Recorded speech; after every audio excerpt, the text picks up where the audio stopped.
Hi, and welcome to a tribute to early motherhood. My name is Dr. Lauren Alvarado, and I'm really excited to visit with you today about a topic that I'm super passionate about, and that is birth. I love talking about birth, number one, because I'm a mother and have had some pretty incredible experiences, but number two, because I am also a doula and chiropractor that attends a lot of births in my community. I've had amazing experiences, and I'd love to just share with you some tips to having the most peaceful and beautiful birth experience that you can have. So some of the things we're going to be visiting today is chiropractic actually during birth, during labor, and also what a doula is and how a doula can support you, and then nutrition during labor, believe it or not, that is very important, as well as essential oils. So chiropractic during the labor experience is a pretty incredible thing. I've experienced it myself, and I had a doula who's also a chiropractor, and it blessed me so much to have her present at my birth, because there were some moments that I really needed someone who had some knowledge as to the human frame and how the baby moves through the pelvis and how the pelvis can interfere with that. So I had, with my first child, Jordan, she was posterior. So what that means is that she was sunny side up. The back of her head was towards my sacrum, so she was looking face up. And that's a very challenging position to get a baby like that out. So I had a chiropractor there, and a friend of mine, a mentor, and she was able to adjust me. And it was actually like one of the most powerful adjustments of my life, because I was totally naked and full transition which is between about 7 and 10 centimeters. And she put me on the side of a bed and adjusted me, and it was just incredible. And I've adjusted women in those moments too. And there's something about when your body is at peak physiology, whenever basically the forces of Mother Nature are moving through you, and you receive an adjustment, it's just incredible. It's one of those moments in life that you'll never forget because of the result. When you adjust someone who's in labor, when I adjust someone who's in labor, you know, not every time is it like, oh, they went from 4 to 10 centimeters in 2 seconds and had a baby and it was all wonderful. But there are times that a woman is struggling in labor, and I'll have a midwife or a doula or a friend call me and say, you know, this is what's going on. She's this many centimeters. The baby's in this position. We've tried everything we can think of. Is there anything you can do? And really all that I can do is adjust her pelvis wherever there may be a joint that's not moving well or impeding the process of birth, of her pelvis opening up, but also removing interference to the power of birth, to the power that needs to get to her uterus and pelvic floor and to bring this baby down and out. There is an innate wisdom that is in your body that knows exactly how to give birth. You were born with it.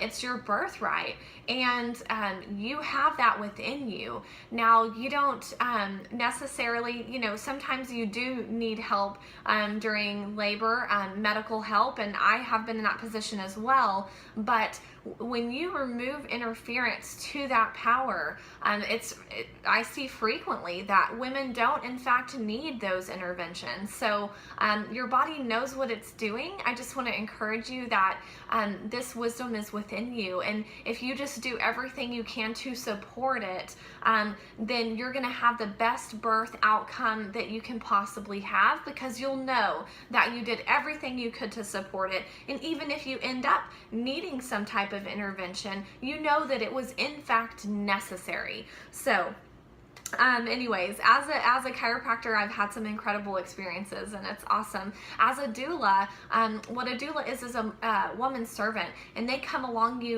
with you in late pregnancy and into your birthing time and help you through it. Back in the day, it was common that women would attend births in their village, and they would be a part of it, and we would grow up just seeing it, and it would be a normal process that we saw in life, and so we wouldn't be scared of it, and we would have plenty of support by the women in our life. But today we're so segregated as a society, and we don't have that same support system. So a lot of us have to learn about these things from scratch by going to childbirth education classes and talking to other women and finding resources, whereas in the past we would have just seen it, been a part of it, and we would have been more comfortable approaching our birthing time. So it's important that you do find someone that can support you, and a doula is a wonderful option for that. A doula will help you not only emotionally through the process, but physically, a lot of physical support during labor and birth, so that you feel supported. They will help you through the really tough times and get you on the other side of it. So having a doula is a wonderful option for you, and I would really recommend looking into it. I asked my husband, this is our third baby that we just had. He's 6 weeks now. His name is Jake, and he's super cute and squishy, and I'm here at home because I'm on maternity leave and he's napping. So I'm squeezing this video in, but anyways, whenever I was towards the end of pregnancy, I hadn't hired a doula yet, and I was like, hey, I don't know that we need a doula. Like, this is our third time. We should be fine. And he's like, no, I'm not doing birth without a doula. So guys need doulas too. Dads need doulas. It doesn't take the place of the father or his role in supporting the woman, but what it does is support him too. It takes a village, right? So you want to have a very strong village built around you going into your birthing time. So what we're going to talk about first is that having that support system. So birth team. We talked about having a doula, and I want to tell you also about chiropractic and how to possibly, have a chiropractor during labor. So that's a wonderful thing to add to your birth team. Some midwives actually have chiropractors that practice within their birthing center, but you can actually find chiropractors who are doulas also, and that is a wonderful option.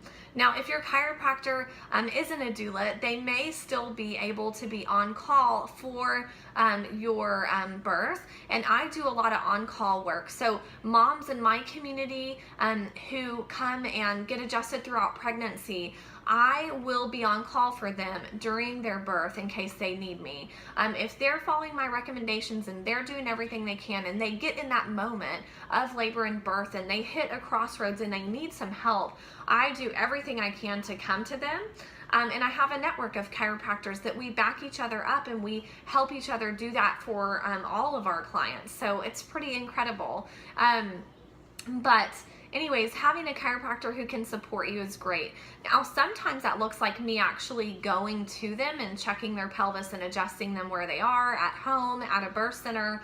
I don't have hospital privileges, so sometimes I'll just go visit you in the hospital if if you've come to the point where you might need intervention and you want to see if I can help you. I have visited women in the hospital and just helped them to get their own body into a better position to help reposition their baby than by just moving their own body in a certain way, because you can do that, and that will help your baby rotate into a proper position. So I've done that as well. But sometimes it just looks like meeting you up at the office whenever you're in early labor, and maybe things aren't progressing like they necessarily should, and so I'll meet moms up there and adjust them, and it's typical that we see things really go well after an adjustment because we're removing interference to that power, and so it's pretty awesome.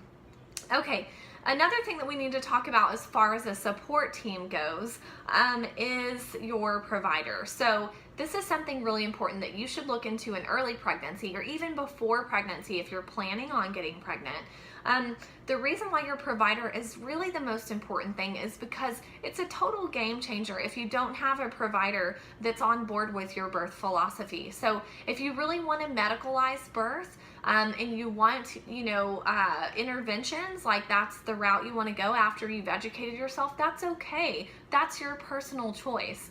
But you want to make sure your provider is on board with that. If you want a natural birth, you want to make sure your provider's on board with that. It's very common that women just by default go with the person that they've normally had their pap smears with and all their regular womanly exams with.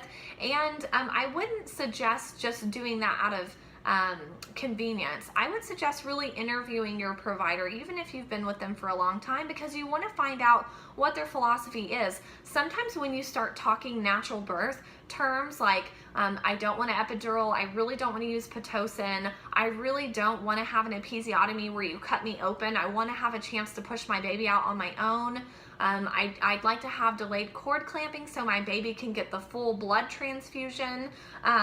What else? I want to breastfeed. Like, just bring up, whatever natural birth options that you want. A lot of times what I hear is my practice members will tell me, well, everything seemed fine until I mentioned, delayed cord clamping, and they said, well, we'll just see what happens, and I don't know that that is going to work out for you. And they'll kind of get an attitude about some natural choices. So if you come across that, don't be scared to change providers. I've had to change providers literally during labor with my first birth, which is a whole nother story we won't get into.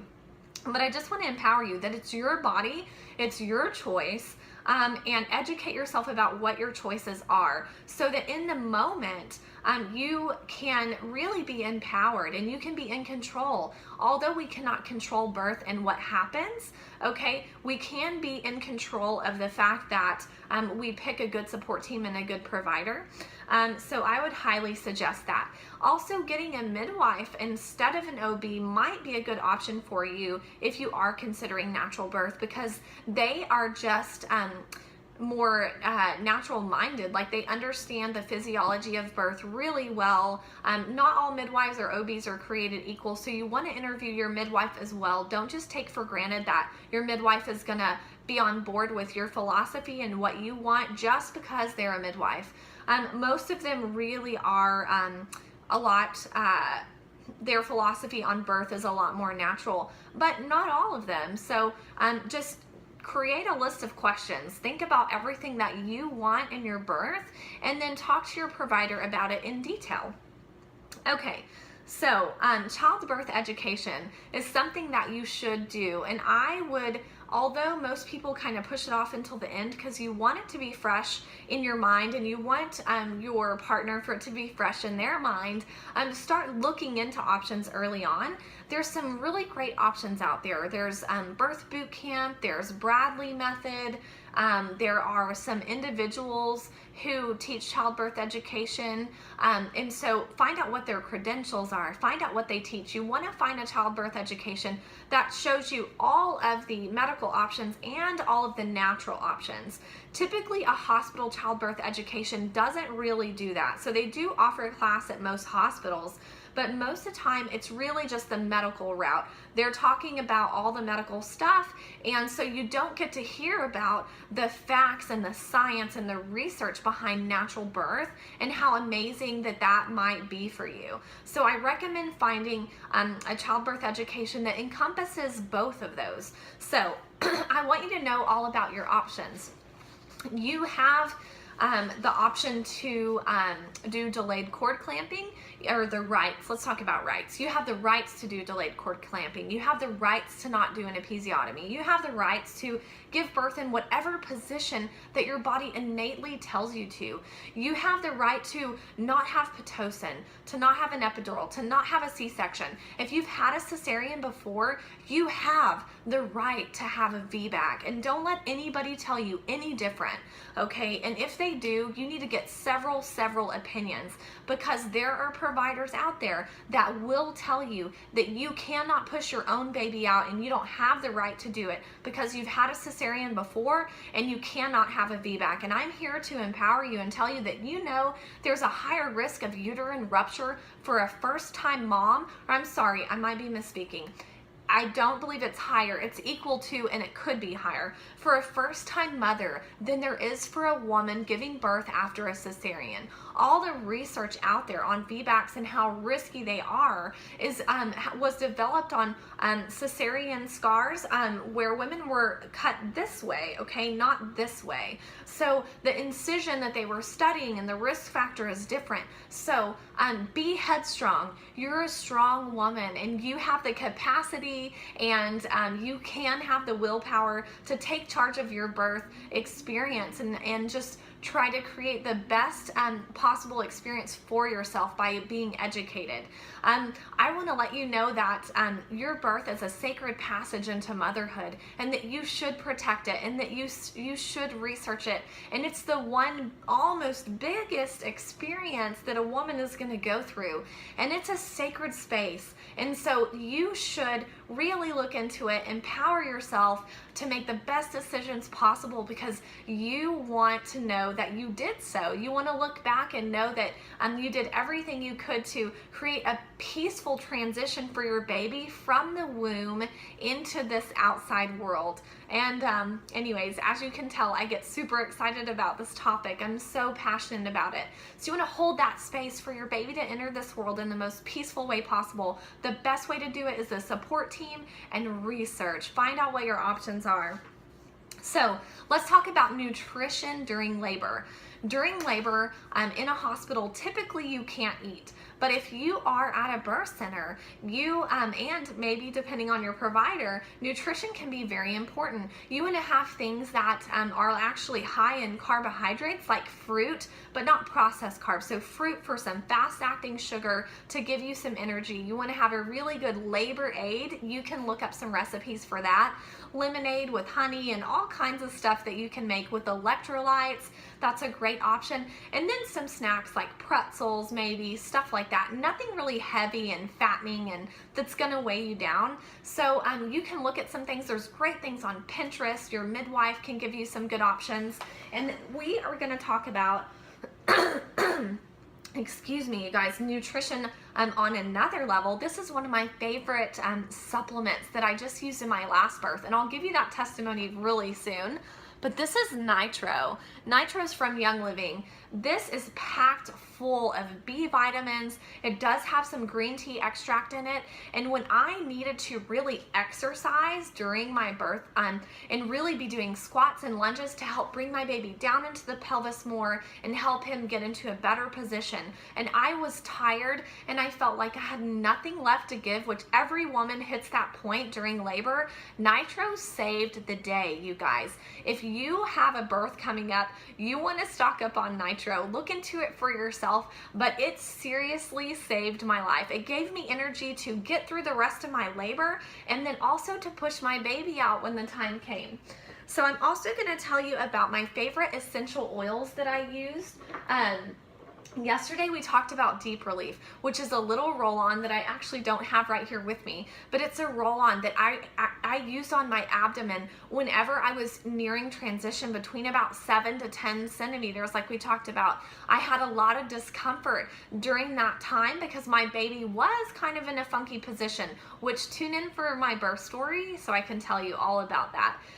But I used Deep Relief, and I'm telling you right now, if I did not have that, I was like, let's go to the hospital, give me an epidural, this is over with, I'm done, done. When I put Deep Relief on, it was a total game changer. I felt like, oh my God, okay, it's backing the pain down just enough for me to get a deep breath and be able to move through this.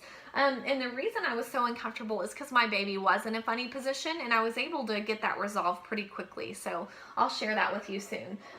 Stress Away is a great oil to have during labor because obviously you might get stressed. So that's an awesome one to have on hand. Vetiver and black pepper. I'm going to tell you about these. Vetiver is very grounding. Vetiver is great to put on your sacrum during labor because it really grounds that birth energy. So it really helps to balance you and help to bring all that energy you need down into your pelvis. Black pepper has been known for, it doesn't, so we're not treating anything, we're not treating a baby malposition or anything like that, but black pepper is known in the birth community for helping to turn babies who are in a posterior position by putting it on the low back and the pelvis, and I've actually seen a birth where that happened, so that's pretty fascinating. You want to have that on hand. One of my other favorites are frankincense and sacred frankincense because these are great anointing oils. If you haven't read about these, look them up, do your research. They're in the Bible. They go all the way back to Jesus' time, y'all. They go all the way back to Genesis. So, but these oils I use to anoint the baby because they have a very high frequency. These are incredible oils to balance the energy of the body, and you've got to do your research, okay? It's pretty awesome. So also clary sage. Clary sage is a wonderful oil to have on hand when you're in labor because it's known for increasing the strength of contractions. I've used it. It's a hormone balancing oil, and that's why it can tend to do that. I slathered my uterus in it and my ankles when I really needed to ramp things up. Also, if the placenta isn't delivering as fast as it should, clary sage, along with latching your baby and nursing your baby as fast as possible after birth, will really help bring that placenta. If you have a provider that's tugging on your cord a lot or saying that your placenta isn't delivering fast enough, ask them for a little bit of time, put lots of clary sage on, latch your baby on. Obviously, if it's an emergency, your provider is going to do what they need to do. But there might be some wiggle room, and you should definitely do those two things after you deliver so that you have the best opportunity to get your placenta out on your own. Helichrysum. Helichrysum is known for its ability to support the circulatory system.